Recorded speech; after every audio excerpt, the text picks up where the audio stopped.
Good morning everybody, welcome back to my YouTube channel English zone 3.5 में आप सभी का स्वागत है। तो चलिए फ्रेंड्स, टुडे आज the know important topics I talking about you 15th vice presidents, know that and all the topics I cover this video.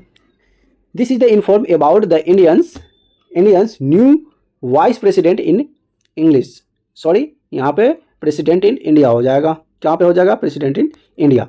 तो जैसे कि हम बता रहे हैं कि आपको भारत के नए राष्ट्रपति के पद पर जो आए हैं उनके बारे में हम जानेंगे। तो who is the new vice president of India? आपसे कोई पूछ लिए कि who is the new vice president of India, तो आप क्या बोलेंगे? तो the CP Radhakrishnan has been the elected as the 15th vice president of India. He the senior leader of the BJP, यानी कि Bharatiya Janata Party, and the current governor of the Maharashtra. मतलब ये भारत के 15वें उपराष्ट्रपति से पद पे चुना है। He the senior leader of BJP, ये देखा जाए तो ये बीजेपी यानी भारतीय जनता पार्टी के सबसे वरिष्ठ नेता कहा जा सकता है। Current governor of the Maharashtra, और ये भारत के अभी तत्काल में भारत के अभी क्या थे? तो भारत के अभी राज्यपाल थे।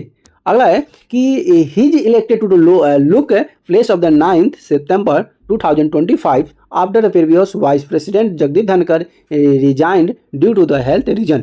मतलब ये जो है 9 सितंबर 2025 को इनका वाइस प्रेसिडेंट यानी कि सीपी राधाकृष्णन का चुनाव हुआ था, जिसमें जीते। लेकिन चुनाव क्यों हुआ था? इसलिए हुआ था कि वाइस प्रेसिडेंट यानी कि जगदीप धनखड़ जो पहले के जो थे उन्हें रिजाइन दे दिया था। किसके कारण के लेकर? कि मेरा स्वास्थ्य अब सही नहीं रहता है और हमें ये पद से सही से चला नहीं पाएंगे, इसलिए उन्होंने क्या किया था? वो अपने पद से रिजाइन दे दिया था। तो उसके लिए किसी रिजाइन देने के बाद पद को खाली नहीं किया जाता है, उसे रिकवर करने के लिए एक नए उपराष्ट्रपति का चुनाव हुआ था। अगला है election evolution vote the received, मतलब किसको कितने वोट मिले? तो सीपी राधाकृष्णन को 442 वोट्स मिले एंड बी सुरेंद्र रेड्डी को 300 वोट मिले। मार्जिन देखें तो victory of the 152 votes the voters turn out of the approximately of the 90%, यानी कि सीपी राधाकृष्णन को 452 वोट मिले और सुरेंद्र रेड्डी को 300 वोट मिले। एंड इसका मार्जिन देखा जाए तो 152 वोट जो है से ये जीत गए। कौन? सीपी राधाकृष्णन। अप्रोचिक जो होता है 98% वोट मतदाता यानी कि वोट डाले गए, 2% व्यक्ति ऐसे थे जो वोट डालने गए ही नहीं।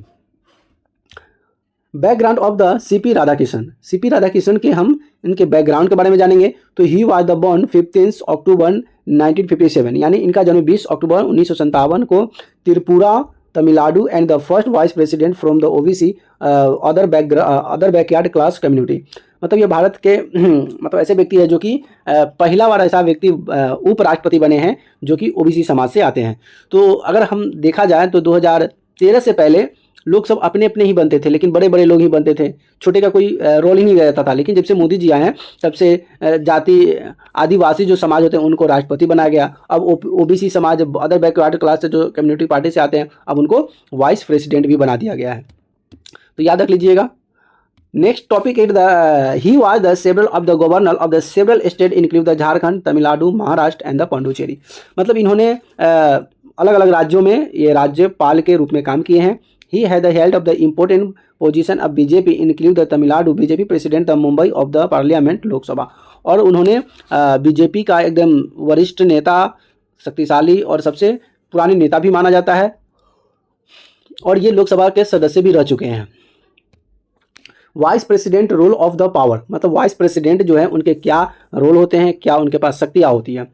तो the vice president of the Indian act the chairman of the Rajya Sabha.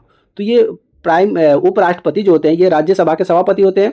Upper house parliament ही है the area the active president and the absent of the president of the does not directive excessive activity of the power. और इनके पास राष्ट्रपति का power नहीं होता है, लेकिन does not directly exercise activity of the power. मतलब जो राष्ट्रपति का जो पावर होता है, अगर राष्ट्रपति के कारण बस कुछ चीज़ से नहीं होता है वो पावर अगर उपराष्ट्रपति को मिल जाता है तो उसके पास पावर भी रखता है और पावर का इस्तेमाल भी होता है। तो पूरे जो पावर का जो इस्तेमाल होता है वो राष्ट्रपति के पास होता है, फिर उसके बाद उपराष्ट्रपति के पास आता है। The action of the constituted by the indirectly voting system members both House of Parliament vote by the secret ballot in term of the 5 years and the vice president can the re-election। और vice president का जो कार्यकाल होता है ये 5 साल का होता है और ये 5 साल तक अपने पद पे रहते हैं। टॉपिक इन्फॉर्मेशन देखिए तो न्यू वाइस प्रेसिडेंट जो कि हमारा दादा सीपी राधाकृष्णन है। इलेक्शन डेट जो हुआ था, कब हुआ था इलेक्शन, तो 9 सितंबर 2025 को हुआ था। वोट मार्जिन 152 वोट मिला था और जिसमें सीपी प्रेसिडेंट यानी कि वाइस प्रेसिडेंट सीपी राधाकृष्णन को 552 वोट मिले थे और सोहरन रेड्डी को 300 मिला था। इसका मेन रोल की बात करें तो चेयरमैन लोकसभा होता है, प्रेसिडेंटिंग ऑफिस होता है, active president required to the backward and experience की बात करें तो former governor members of the parliament, मतलब वो राज्यपाल हो सकते हैं। राज्यपाल मतलब इनके पास योग्यता क्या होनी चाहिए उपराष्ट्रपति बनने के लिए। तो सबसे पहले तो कोई भी आज का गवर्नर हो तो गवर्नर तो है ही, मेंबर्स ऑफ पार्लियामेंट और पार्लियामेंट के सदस्य हैं, इसलिए वो भी पद उसको मिल सकते हैं। सीनियर बीजेपी के लीडर भी हैं एंड 5 साल का इन्हें एलिजिबिलिटी रिलेक्शन, और इसे कार्यकाल जो होता है उपराष्ट्रपति का ये 5 साल का दिया गया है। तो 5 साल तक इन्हें अपने पद पे काम करना पड़ेगा, ठीक है। तो यहाँ से जितने भी मोस्ट इंपॉर्टेंट टॉपिक थे, all the parts of topic are very important. जितने भी क्वेश्चन कराए सभी इंपॉर्टेंट है। आपको कोई ना कोई कभी ना कभी ये क्वेश्चन पूछेगा कि बता भारत का 15वें उपराष्ट्रपति कौन है, भारत के 15वें उपराष्ट्रपति का नाम क्या है। तो यहाँ से आपको सबका जवाब इस वीडियो में आपको देखने को मिल जाएंगे। तो फ्रेंड्स, वीडियो हमारी कैसी लगी? वीडियो अच्छी लगी तो वीडियो को एक बार लाइक जरूर कर दीजिएगा, अपने दोस्तों फ्रेंडों के साथ शेयर जरूर कर दीजिएगा। अभी तक चैनल को सब्सक्राइब नहीं किया तो प्लीज़ चैनल को सब्सक्राइब जरूर कर लीजिएगा, क्योंकि हमारे चैनल पे क्लास 6 से लेकर 12 तक का जितने भी एनसीईआरटी के सभी इंग्लिश का टॉपिक आपको कवर कराया जाता है। तो चलिए फ्रेंड्स, फिर मिलेंगे नए वीडियो में नए टॉपिक के साथ। तब तक ले जय हिंद, वंदे मातरम।